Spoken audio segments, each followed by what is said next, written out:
Merci. Christophe Marion pour Ensemble pour la République.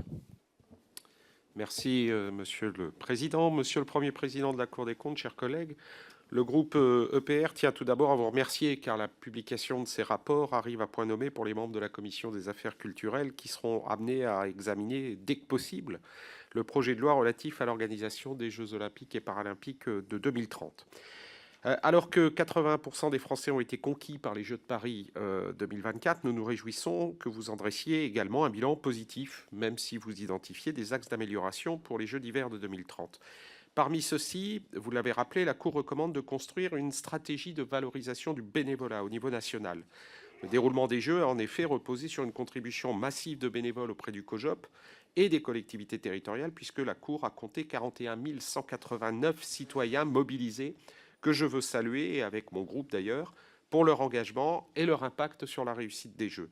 La France s'était engagée dans son dossier de candidature de Paris 2024 à se saisir de cette mobilisation pour encourager l'engagement citoyen au sein de la population, alors qu'on constate malheureusement, année après année, une baisse progressive du taux d'engagement bénévole dans nos territoires.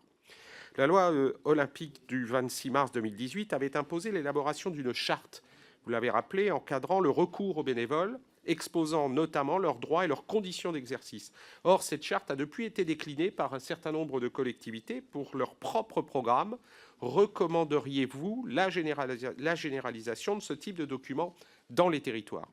Dans son rapport, la Cour met en avant le certificat de participation et le badge qui ont été proposés aux bénévoles pour leur permettre de valoriser les compétences mises en œuvre pendant les Jeux, y compris d'ailleurs au sein de leur CPF.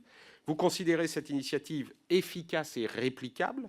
Comment imaginez-vous son déploiement, en particulier dans les petites associations ou les petites collectivités? Enfin, selon vous, quel autre dispositif pourrait permettre de fidéliser les bénévoles? Qu'est-ce qui serait à faire en la matière pour les JO 2030 qui n'a pas été fait pour les JO 2024? Je vous remercie.